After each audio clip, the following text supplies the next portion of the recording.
Hello, this is Engineer Meg. I will be discussing the answers for quiz number 1 from our previous quiz, so that this video might be helpful to you if you're trying to review something or you have some difficulties remembering the concepts that we have discussed. I will be also discussing the answers to the seat work that I have given you earlier this week.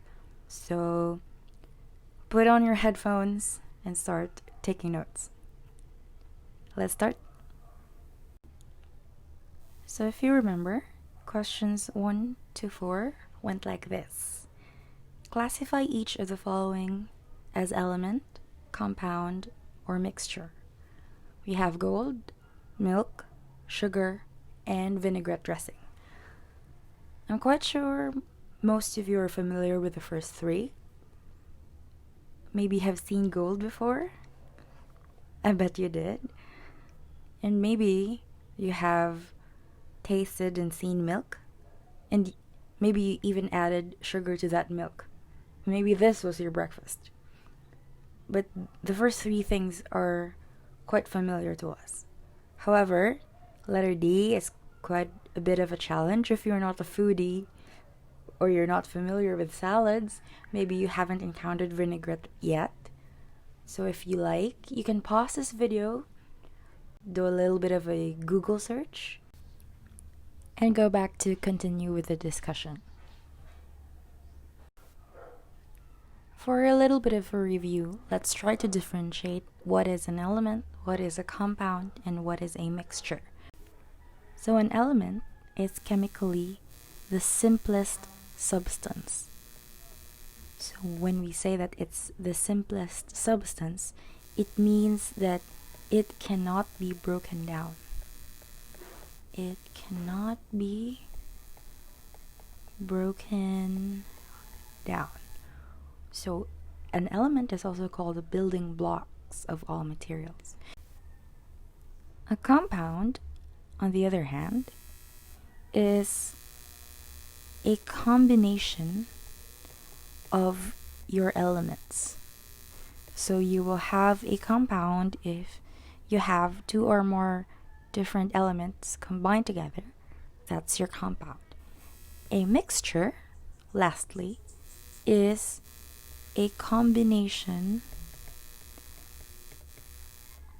of different compounds. It can also be a combination of elements.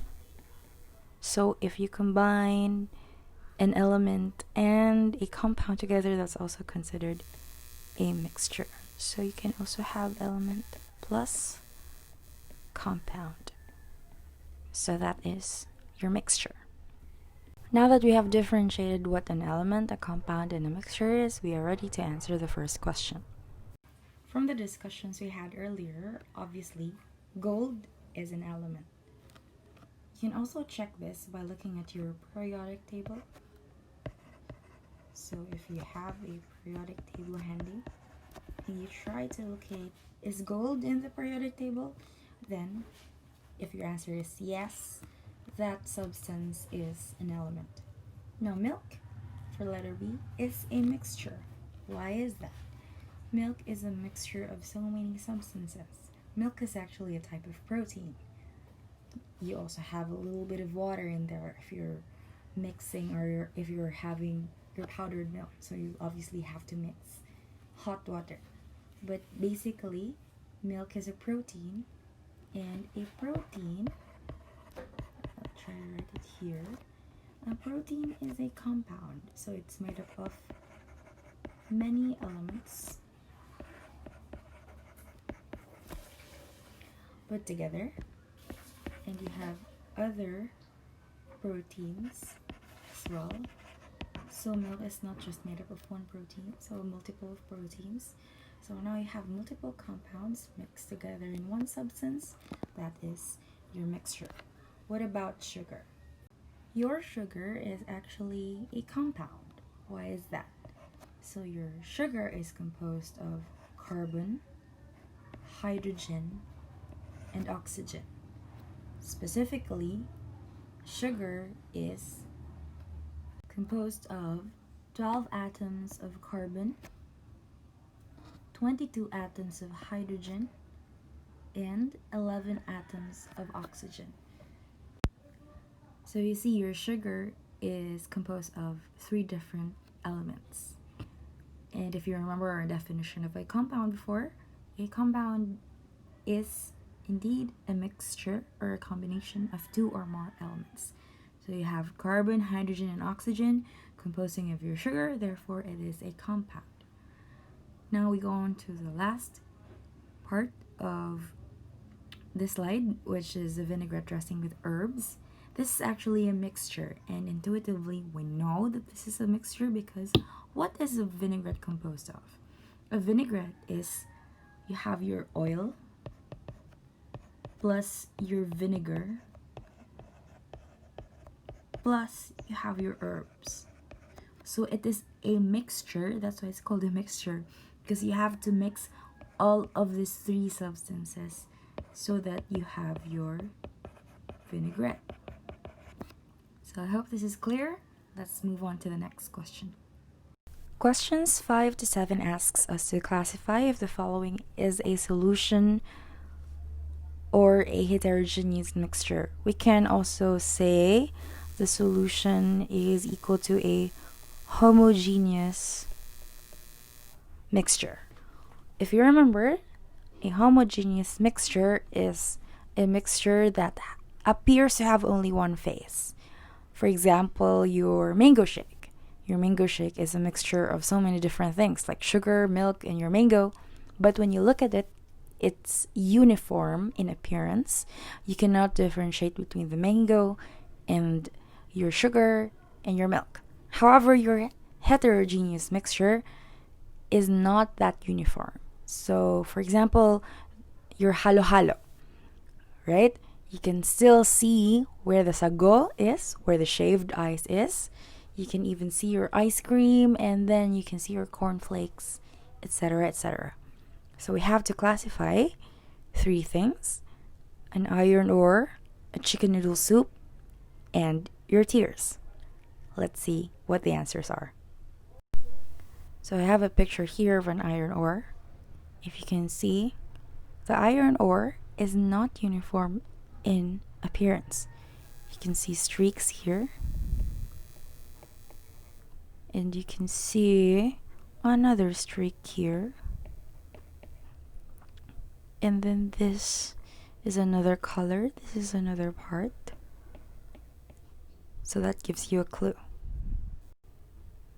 Our chicken noodle soup also gives you a clue. You can see it's not uniform at all. You can see the bits of chicken here. Maybe these are veggies. And these are the noodles. And then you can even differentiate the soup, or the liquid part of the soup. And then you have your tears. So this is a teardrop of this very cute little boy. I'm not sure why he's upset. But if you can see, the tears of the little boy is very uniform in appearance. Let's see what the answers are in the next slide. Okay, so the iron ore, obviously from the picture, is a heterogeneous mixture. The chicken noodle soup, obviously, is also a heterogeneous mixture. And it's also obvious from the picture that your tears are a homogeneous mixture or a solution. Fun fact, here are the 3 major compositions of your teardrop. You have your aqueous layer. This carries vitamins, salt, and other minerals to the cornea. That's why it's salty when you taste it. You have your oily layer. This prevents your tears from evaporating so that your eyeballs is moisturized all the time. And you have your mucus layer. This helps tears stay on the eye so that it won't fall out. So see, your tears is composed of so many stuff. However, when you look at your tears, it seems as though it's just composed of one thing. So that is exactly what your homogeneous mixture is. Now we can move on to the problem solving part of our quiz last time. So it asks, write the appropriate symbol in the blank, whether the item on the left side is greater than the item on the right side, or is it less than the item on the right side, or are both items equal? So I have given you conversion factors to help you. Yes, I'm that kind. So let's see what the answers are to these items. Let's try to solve the first problem. So the first problem asks, is 37.12 grams greater than, less than, or equal to 0.3712 kilograms? How do we approach this problem? So for us to compare grams to kilograms, we actually have to convert one to the other. So let's try to convert 37.12 grams to kilograms. So how do we do that? In conversion, it's very easy. Whatever it is that we have on top here, that's also what we will put here in the bottom. So we have 37.12 grams on top. We also have to choose grams at the bottom. Looking back at our conversion factor, we have 1000 grams. So we put 1000 here at the bottom. And then 1000 grams is equal to 1 kilogram. So we just put 1 kilogram up at the top. What this does is, this actually cancels out your unit here at the bottom. So grams is cancelled and leaves you with kilogram at the top. So when you solve this one, you will divide 37.12 with 1000. That leaves you with 0.03712. Your new unit will be kilograms. Why is that again? Because this division, your grams divided by your grams, this will cancel out, and then your unit now will be multiplied to your kilograms. So your answer when you convert 37.12 grams to kilograms is 0.03712 kilograms. This one is actually lesser than this one.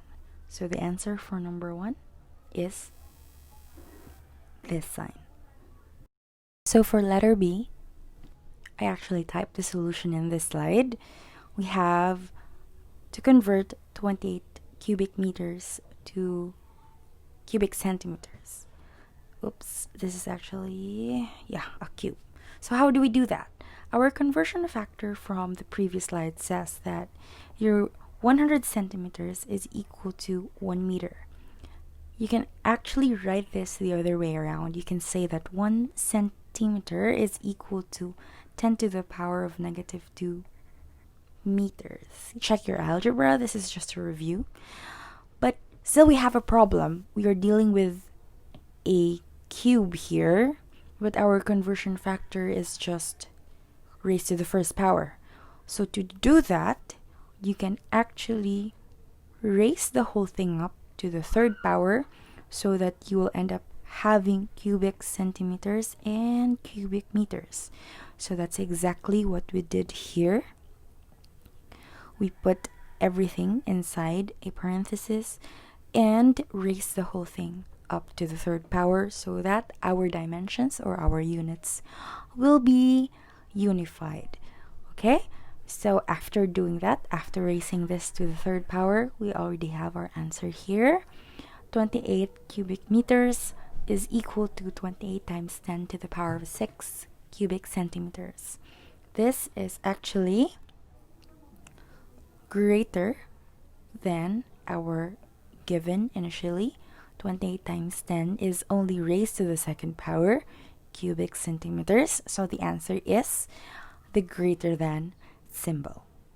And lastly, for letter C, we are asked if 525 millimeters is equal to, this one is equal to 525 times 10 to the power of 6 nanometers. So obviously from this answer, it's equal. or both of these magnitudes are equal. So how can we prove that? First, we will convert millimeters to nanometers and check their values. So we use the conversion factor from earlier. We use the same approach as with letter B. So 1000 millimeters is equal to 1 meter. We can also say that 1 millimeter is actually equal to 10 raised to the power of 3 meters. So that is what we used with this conversion factor. Now that's not enough because we are trying to convert millimeters to nanometers, and as you can see from the conversion factor here, it's not straightforward. You can actually do one step further. We can convert now because this one, our millimeters, is already cancelled out, and we have meters here as our new unit. If we just stop right here, our new unit is in meters. But since we are trying to solve this in nanometers, we can do one more step forward. We can convert our meters into nanometers by this conversion factor. So 1 times 10 to the power of 9 nanometers is equal to 1 meter. We can also say that 10 to the power of negative 9 meters is equal to 1 nanometer. So these two are the same. These two are also the same. It's just a matter of where you put the number 1. So in this case, we decided to put number 1 in nanometers. Hence, the conversion factor is this. So what happens now is our meter will be cancelled out, leaving us with nanometers, which is the dimension that we want. So we have our value here. 525 meters is actually equal to 525 times 10 to the 6 nanometers. So our answer is the equal sign. Okay, that's it for our quiz.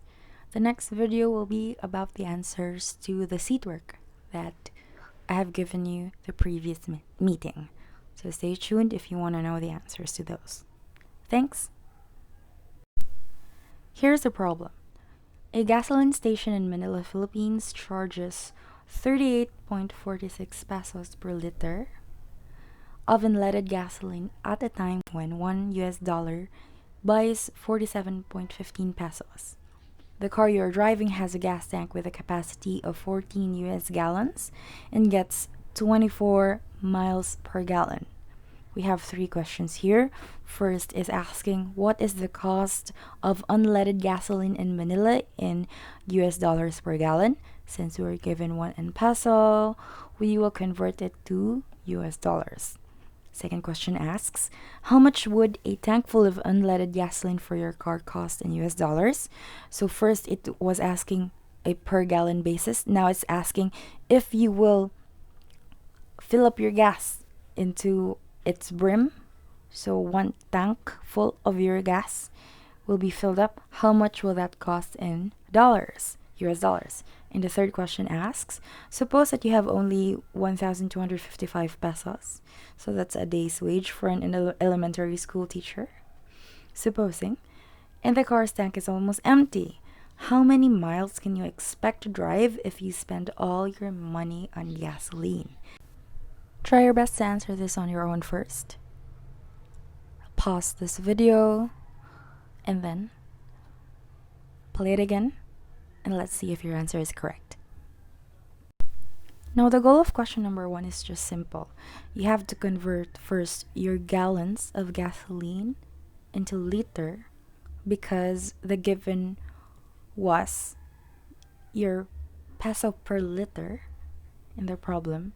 And then you convert your peso per liter to US dollars.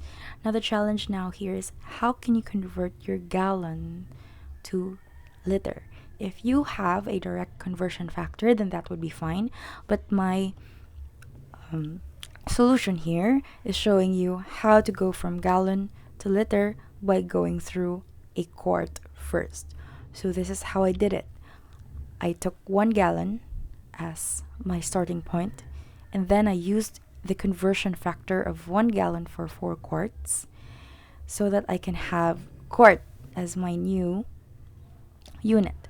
Now I took the conversion factor of 1.057 quarts per 1 liter so that I could, let's just write it here. So I canceled out gallons, then I had quarts, and now I can cancel out quarts, then I have liters. So if you remember from the previous problem, it said there that 1 liter of gasoline is equal to 38.46 pesos. So what this does is I actually converted my 1 liter into a monetary value, which is peso. Now that I have converted everything to peso, I can now go ahead and use the conversion factor of 1 US dollar equal to 47.15 pesos. I can cancel that out as well. And my endpoint or my final unit would be in US dollars. Once I have checked that these things do cancel out, and that's my technique so that I can know and I can recheck that my conversion is correct. Always check that the top unit is cancelled out by the bottom unit. As you can see here, gallon is cancelled out, quart is cancelled out, liter is cancelled out, peso is cancelled out, and I should also will check if the last item at the top or the last unit at the top is the unit that I want to solve for. If these things checked out well, then I can go ahead and do the mathematical operations. Now I can multiply 1 by 4, and then I can multiply the answer to 1, then divide it by 1.057. Then I will multiply the whole answer to 38.46, then divide it again by 47.15. I will have eventually 3.09 US dollars. Therefore, 1 gallon of gasoline, if you buy it in the Philippines, will cost you 3.09 US dollars. Letter B is quite similar to letter A. The difference is just we are not using 1 gallon as a starting point. We were given 14 gallons as the capacity of our tank, so we will use that.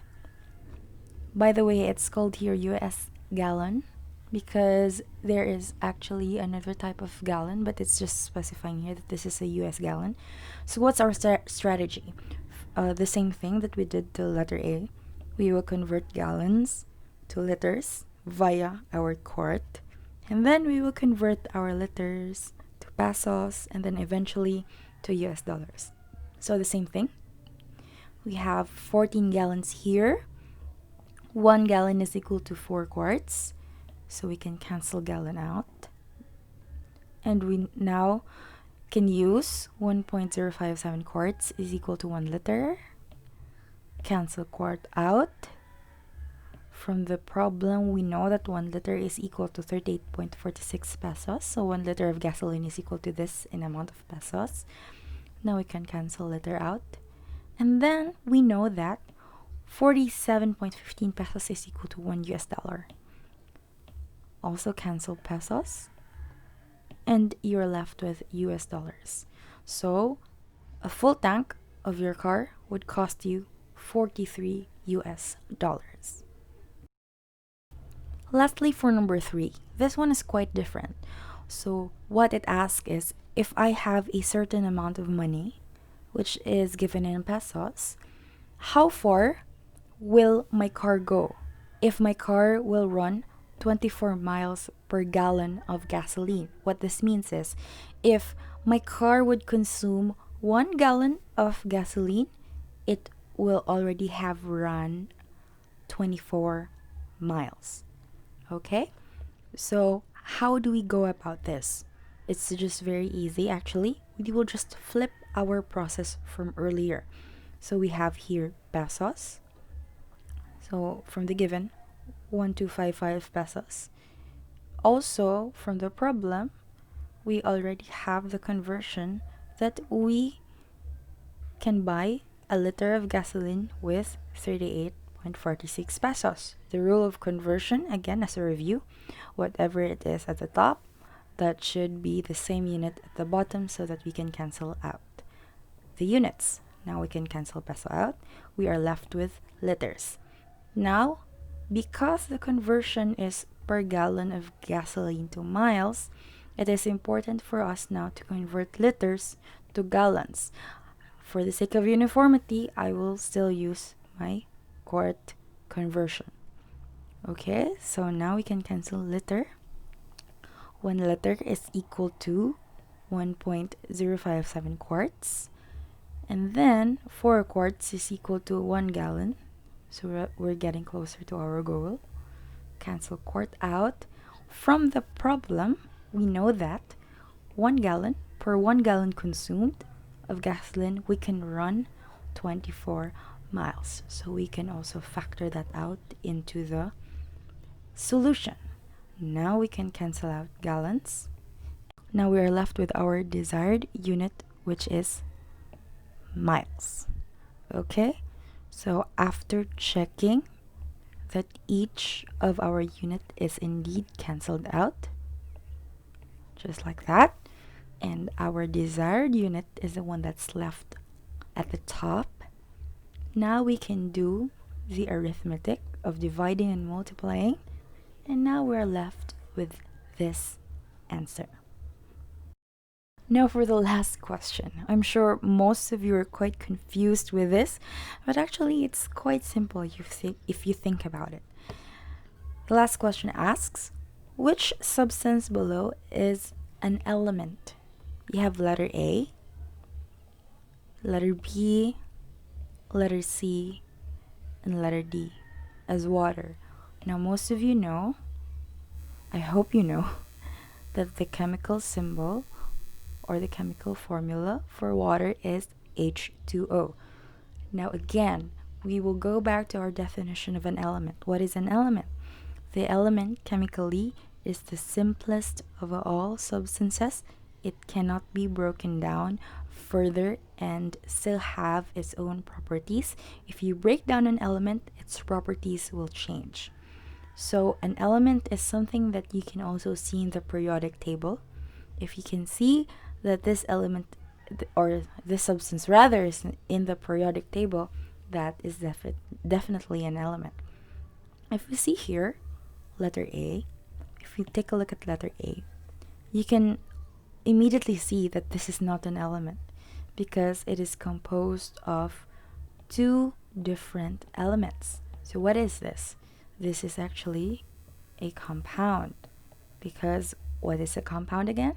A compound is a substance that is composed of two or more elements. So since this substance is composed of two elements, then this is a compound. Let's move on to letter D, water. You can see here immediately that just like letter A, water is composed of two different elements. So therefore, this is also, or water is also a compound. Now we're left with letter B and letter C. Looking at letter C, it's obvious now which is which. Letter C is composed of two different elements again, carbon and oxygen. So letter C is also a compound, which leaves us with letter B. Letter B is actually your element. So please do not be confused with the subscript number 8. Let's try to erase that. Okay, so please do not be confused with the subscript number 8. What this means is this substance is composed of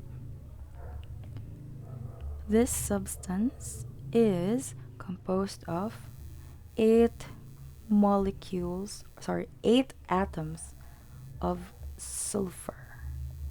Okay, so that's 8. Let's pretend that the blue dots that you're seeing is the element sulfur. If you have 8 of that, then you can have this substance over here. Isn't this a compound? Isn't this a compound because it's already composed of so many elements? Well, it's not, because it's only composed of only one element. Correct? Your compound is composed of 2 or more. But if it is composed of just one element, no matter how many, it is still considered an element and not a compound. So I hope this clears things up. This ends the video. If you have any questions, you can email me, you can comment on the Google Classroom, or you can ask me in person during our discussion. Stay tuned for another video and keep learning. Bye!